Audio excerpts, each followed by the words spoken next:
offensive performance from Angel Reese last night. Keyword, offensive. That is the only kind of offense that Angel Reese is capable of performing. Offensive offense. But I'm not just talking about the self-proclaimed villain, which, by the way, I thought Angel Reese was dedicating this season to winning. I thought she was focused on carrying the Chicago bravado to the promised land of golden toilets and bathrooms with running water. Angel Reese walked into the WNBA with a crown already on her head. The Bayou Barbie, the self-proclaimed villain. The player who was supposed to bring swagger, attention, and wins to the Chicago sky. She didn't just embrace the spotlight, she demanded it. Every interview, every soundbite, every social media post told the world she was ready to dominate. She was going to carry her team, shut down the doubters, and turn her haters into believers. But that was the script she wanted, the one she wrote for herself. The reality? It looks nothing like the fairy tale. Because Angel Reese didn't just get humbled by an opponent. She didn't just get exposed by the league's top rookies. So she is fed up with the Chicago Sky experiment. Tyler Marsh, once again, salute to you. You are doing the rest of the league a favor. This point forward experiment, this Ariel Atkins trade, this has done She got embarrassed by her own teammate. And when the humiliation comes from inside your own locker room, that's not just a bad game, that's a red flag.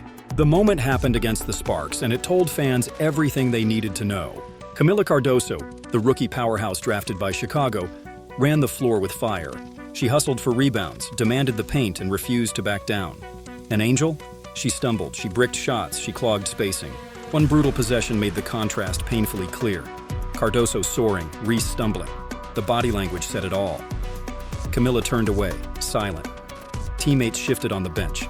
And the so-called face of the franchise suddenly looked more like a liability than a leader. This isn't about one game. It's about what happens when hype meets reality. The Bayou Barbie had been marketed as unstoppable, the villain every league needs. But in the WNBA, where every possession matters, there's no space for empty bravado. I'm going to understand the end destination of this journey. I'm struggling to understand the winning that Angel Reese is talking about. The numbers tell a story that Angel doesn't want to read. Missed layups, turnovers, defensive lapses. 3 straight losses to open the season, each one uglier than the last. And when fans watched closely, they noticed something subtle but devastating. Camila Cardoso was avoiding Angel Reese on the court. The chemistry wasn't just off, it was broken. Pick and rolls that should have been easy buckets turned into awkward stares. Camila would slip away instead of engaging with Angel. Passes went to other teammates. It wasn't an accident, it was a decision, and it spoke louder than words. Camila Cardoso came into the league to win, to establish herself, to show she belonged among the best. She didn't sign up to babysit an influencer cosplaying as a power forward. And as game after game unfolded, she made it clear she'd rather carry the weight herself than be dragged down by the hype machine sitting next to her. And let's be honest, the fans saw it too. Chicago's spacing was trashed. Their rhythm was gone. Every time Angel touched the ball, Angel Reese, girl, you gotta rebound harder. Yes, I know you had a double-double, you had like 11 rebounds today, but you could have had 29. Like, you could have had 30, so sometimes the ball is just coming past you, you're just standing there. Girl, the fashion show was before the game.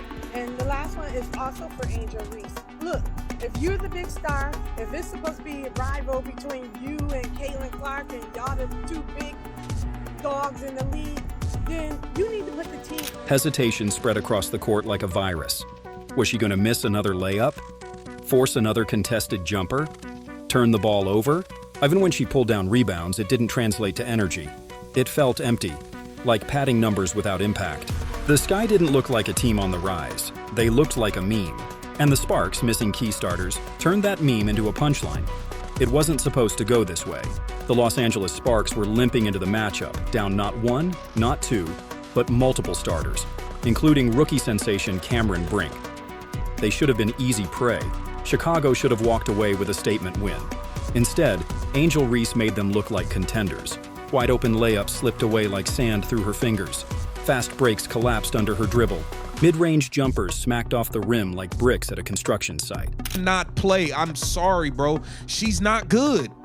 She's not good. She looked like she don't have the hunger. She don't have the want to. She don't have the drive. She don't have that dog in her. Bro, I watched Aaliyah Boston dog walk her ass up and down the floor and she wanted no parts of it. I watch her tap out on a nightly basis. She don't want it, bro. She don't want it. Let's be serious. Y'all drafted a bust. Y'all drafted a By halftime, the Sky were trailing. By the final buzzer, the loss wasn't just embarrassing. It was damning. A double-digit defeat to a team running on fumes. The numbers? Ugly. Reese posted rebounds, sure. But she was a -3 on the court, the worst plus-minus of anyone in uniform.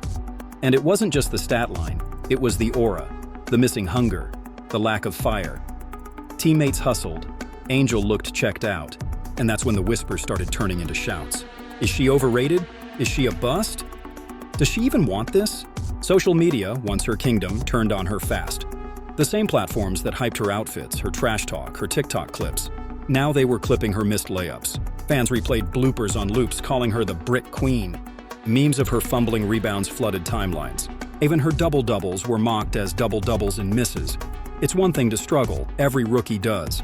But when you've built your brand on being loud, brash, and unshakable, those struggles hit harder. The fans don't laugh with you anymore, they laugh at you. And that's the worst place to be in sports. 17 rebounds, Angel, bro. Like, I don't give a fuck about that, bro. Real shit. Like, you gotta get better, bro. Like, you gotta get better, bro. Like, all them smoke layups, bro, is terrible. Like, that shit is, it don't even look like you looking at the basket, bro. It look like you throwing up shit, hoping it go in. Like it don't even be looking like you know how when you do a layup, you put the ball where the ball, so the ball. When your name becomes a punchline, Camila Cardoso saw it happening in real time. And instead of pulling Angel closer, she pulled away. No more encouragement, no more forced chemistry, just quiet separation. Quick pivots away during timeouts, blank stares after missed buckets, and the clearest sign of all, looking for any option on the court that didn't involve Angel Reese. The cracks are everywhere. Chicago's offense stalls when she checks in. The pace slows to a crawl. Spacing disappears. Defenders sag off, daring her to shoot. And she takes the bait every time. It's predictable, it's exploitable, and the league is catching on. Even coaches look trapped. You can see it on their faces every time she demands the ball. They can't bench her.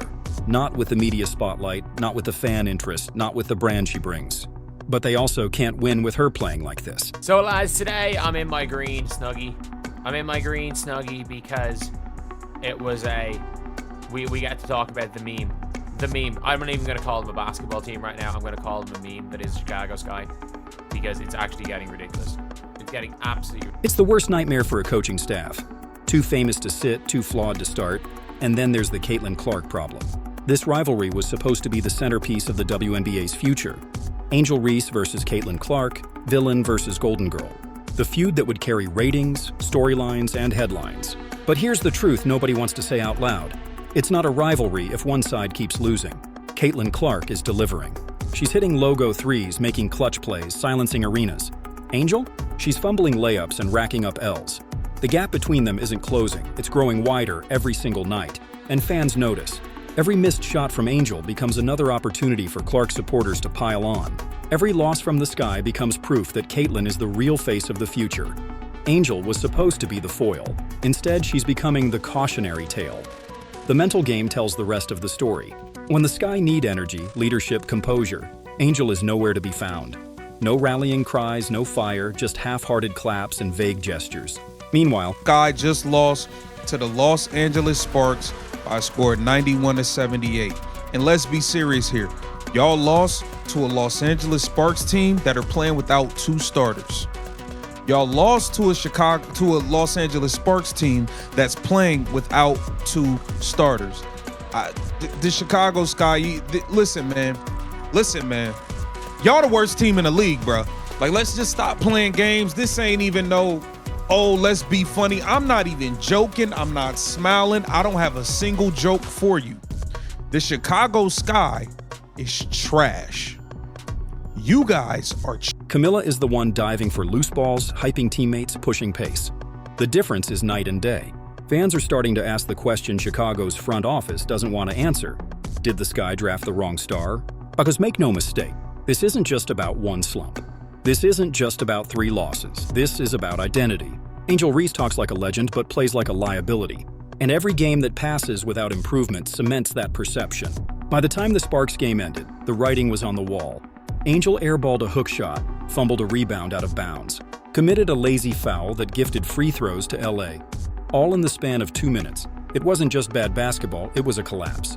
Looked suspect a little bit in that first half, but then they come out in that second half ready to roll. Here's the thing, this is a team that is playing without some of their players. They're playing without Ray Burrell, they're playing without Rickea Jackson, and of course they're playing without Cameron Brink, who... The scoreboard said it all. Sparks 91, Sky 78. A team missing its stars still exposed Chicago. And Angel Reese was at the center of the implosion.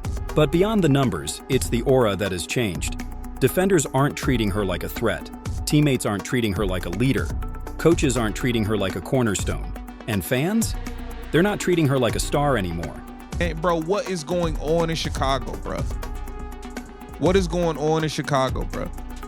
I know everybody we enjoy, yeah, when Angel Reese get the missing the layups, we clown, yeah, we get. This isn't the end of her career, but it might be the beginning of the end of the hype.